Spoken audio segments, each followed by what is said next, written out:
Welcome to Fox Soul's Black Report, your space for Black news, Black views, and Black opinions. Today is Wednesday, January 26th, 2022. I'm Seth Lemon. I'm Nielle. I'm Romeo. I'm Demi Lobo. And on today's report, Supreme Court Justice Stephen Breyer plans to step down from the bench, setting the stage for Biden to make good on a key campaign promise to the Black community. Meanwhile, yet another state court has thrown out a newly drawn congressional map because it disenfranchises Black voters. Then questions surround the death of Tioni Theus, a 16-year-old Black girl found shot on the side of a California freeway. Plus, remembering Mamba. It's been 2 years since the tragic helicopter crash that killed Kobe Bryant, his daughter Gianna, and 7 others. And the average Rolls-Royce buyer isn't who you might imagine. We'll tell you who's more likely to ball in the wrath. We have that and so much more. This is our voice and our truth. So let's talk about it.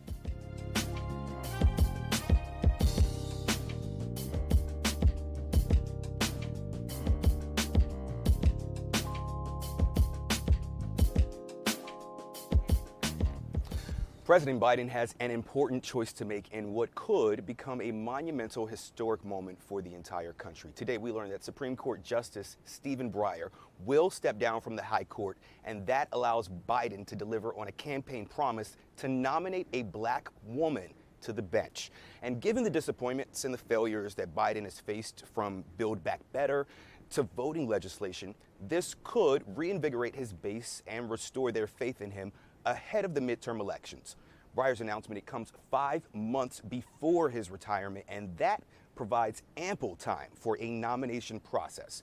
Democrats, they hold a slim majority in the Senate that could change if the GOP wins the Senate back after the midterm. Now, the Supreme Court never had a Black woman. It's only had 2 Black men in its history. We've got Clarence Thomas, who is still on the bench, the longest serving jurist of all of them, but also the most conservative. So appointing a Black woman, particularly the names that we've heard, could change the culture of the bench. Absolutely it was. And people are really, really excited about this online. Everybody has been talking about this all day. And so Judge Ketanji Brown Jackson is one of the top contenders. There are a lot of beautiful Black queens that are top contenders, but Judge Ketanji Brown Jackson, we've talked about her a few times on the show. She comes highly requested from not only Barack Obama, she comes highly requested from Joe Biden as well. So I'm kind of looking to her to be like, I think this is her job. I think she has it in the bag, and if she is chosen because of her age, she could stay in this position for decades. So this would be awesome for her. Let's put it all into perspective. This country has had 115 Supreme Court justices. All of them have been white men, except 6. There's never been a Black woman. So I'll let you guys figure out the rest. Definitely got to figure out the rest. It's a layup. It's a slam dunk. It's a must. He has to get this done. George Floyd Policing Act, not done. Voting rights bills, not done. He has to make this happen if it comes to that situation, for sure. And in other news from the High Court, the judges have agreed to hear arguments on whether affirmative action programs at Harvard and the University of North Carolina are indeed lawful. Civil rights groups are worried the conservative majority on the court will reverse programs that take race into consideration when deciding if a student is qualified. Conservatives say Harvard discriminates against Asian students, even though 21% of the student population there is of Asian descent. Now, that's a far higher number than their proportion of the U.S. population. Meanwhile, Black people make up only 9% of Harvard's student population. The Black U.S. Capitol police officer who faced off with a mob of insurrectionists on January 6 is speaking publicly for the first time since that day. Eugene Goodman, who was hailed as a hero as he led the rioters away from Senate chambers, says that day could have been a bloodbath. The officer spoke to the Three Brothers No Sense podcast on Monday. Goodman told listeners that he was proud of every one of the officers who showed a measure of restraint in the regard to using deadly force. Goodman was awarded a Congressional Gold Medal for his bravery. 3 federal judges are throwing out Alabama's congressional map and ordering the state to redraw a new one that has 2 districts which are likely to elect Black congresspeople. The map may be Republican-dominated state legislature made only one of its 7 districts majority Black. African Americans make up 27% of Alabama's population. The case is expected to be appealed to the U.S. Supreme Court. Judges say if the map is not redrawn within 14 days, they will appoint an attorney to withdraw the districts. A Wisconsin appeals court is reinstating absentee ballot drop boxes for its February primary election. Now, the decision overrides a lower court's ruling that banned the use of the boxes in Wisconsin. The drop boxes were widely used in the state during the 2020 presidential election. But the appeals court's decision only appeals to the primaries. The court must decide what will happen with the boxes for future elections. Well, a South Carolina state lawmaker has proposed changing a law enforcement policy that would ban police from stopping or searching people solely based off what they believe is the smell of marijuana. That bill, it has a tough hill to climb. The state has legalized growing hemp, removing it from its controlled substance list, but marijuana is still illegal in the state. Hemp and marijuana, they're the same species plant. Hemp just has a little THC. Now, research shows marijuana use is equal among blacks and whites, but black people are 3.5 times more likely than white folks to be arrested for possession. That in mind, a Democratic state lawmaker believes the smell of marijuana alone should no longer count as probable cause for police to be able to stop or search. Representative Deon Tedder from South Carolina's House District 109 is joining us now to talk about that proposed legislation. Thanks for being with us, Representative Tedder. Hey, good evening, good afternoon, and thanks for having me. It's a pleasure to have you. Let's start with this bill that you've put forth. Explain it to us. You want to remove the scent, which anybody who is familiar with knows can linger for a bit, from what qualifies as probable cause, and you want to do this even before medical marijuana is even approved in South Carolina? Right, yes. And I think the time is now, especially to do this now that we see a lot of states, particularly South Carolina, we have a medical marijuana bill in the Senate currently moving rather quickly, and I do believe that it will pass. But beyond that, hemp, as you stated, is legal here. You have smoke shops where people can purchase Delta 8 and CBD items, and people know that hemp, flower, it all smells and looks the same. So I believe that for too long, as we know, police officers have used the line that they smell the odor of marijuana as a fishing expedition to search people's cars, particularly minorities, black men, especially in South Carolina. Representative Tedder, so happy to have you here on the show. Love what you're doing. So I guess my question here is, what if police believe a driver is under the influence? What happens? What are your thoughts in that situation? And so, great question, because what I don't want people to take is say, well, we're trying to put criminals on the road. But my bill does nothing to prohibit police officers from going through with a field sobriety test or a DUI stop. If the police reasonably believes that someone's driving under the influence, they can notate that and they can move forward with a field sobriety test and the DUI exam. And this does not prohibit them from doing that. What this does, it says you can no longer simply state that you smell marijuana as a reason to get someone's vehicle or to stop them. So you do say, so I guess my next question for you is, could bad actors within the police ranks simply lie and say that they suspected someone was driving while intoxicated? Is that possible? That is very possible. As we know now, the difference between that is the smell of marijuana is subjective. So I'm a criminal defense attorney here as well, and probably 90% of the reports I read, they always start off with, upon approaching the vehicle, I smell the strong odor of marijuana. There's your probable cause for a search. We can't fight that in court whether or not the officer smelled marijuana. But if the officer suspects DUI, that's why we have body cams. And if they say that the speech is slurred or there's glossy eyes, we'll be able to see that through the body cam footage. So I think that this helps to clear up things and provide guidance for law enforcement. And so I think that there's a difference between the smell and actually suspecting someone of a DUI.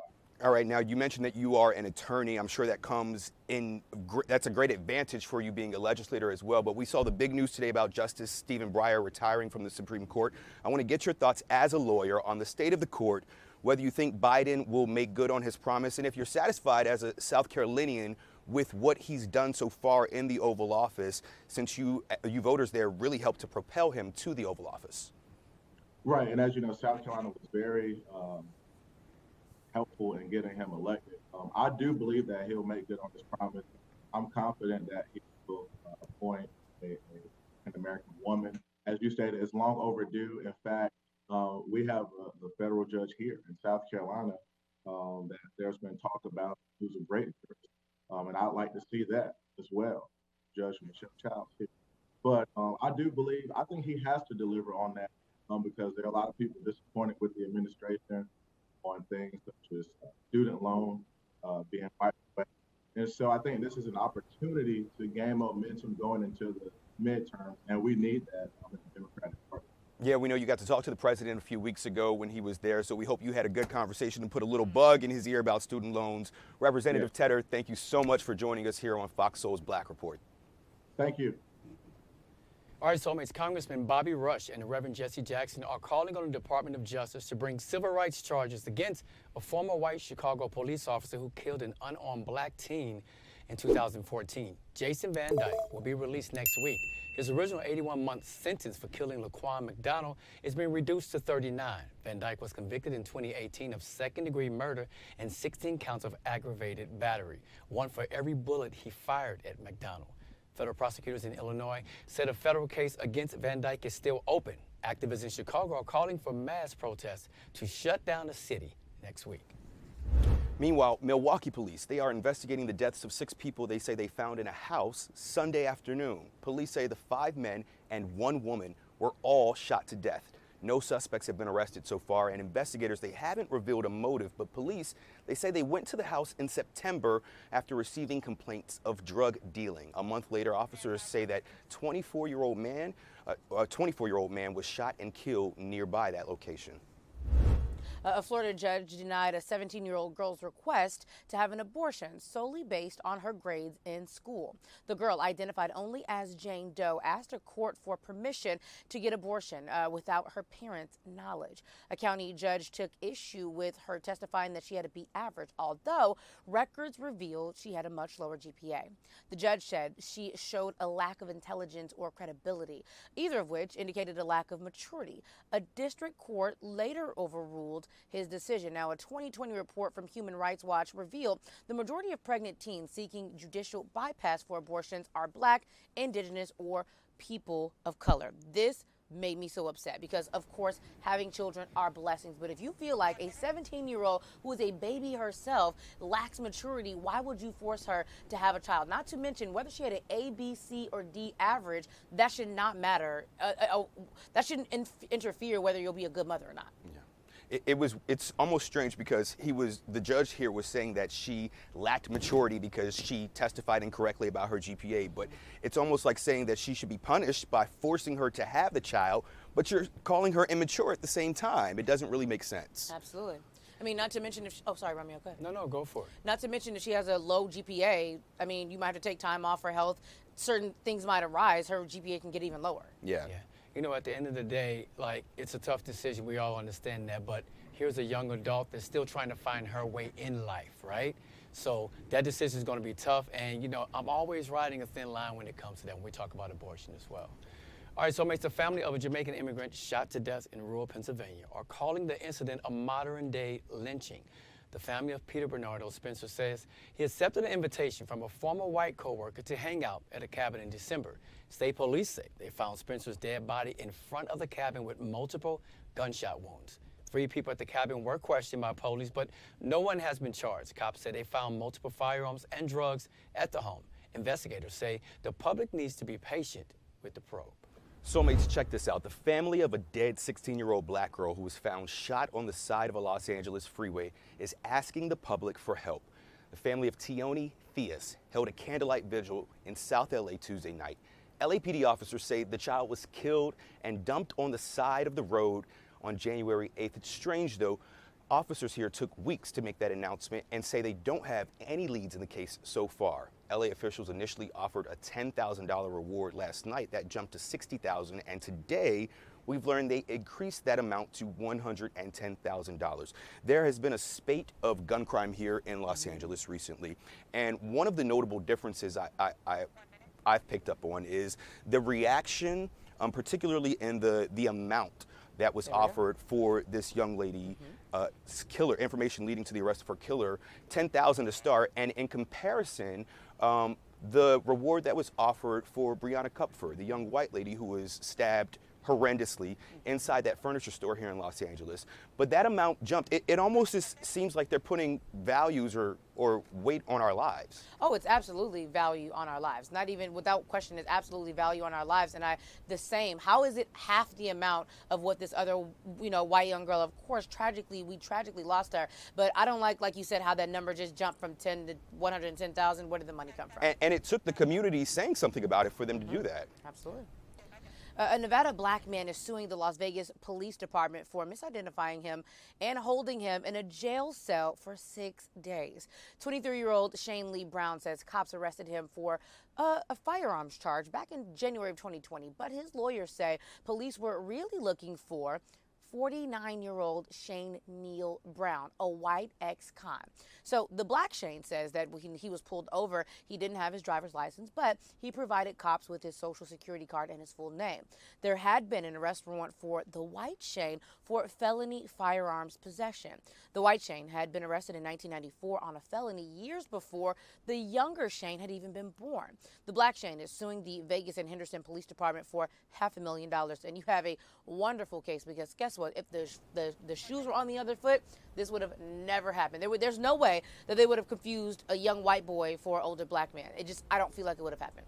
No, it just doesn't add up. At the end of the day, if you think about it, it seems like they had information on the other man already. So how are you having to misinform and just having the miscommunication, thinking this black man was a white man to begin with? So again, this happens over and over again, where we're in a situation and sometimes we find ourselves behind bars for no reason. So here we go. Yeah, we don't all look alike. No,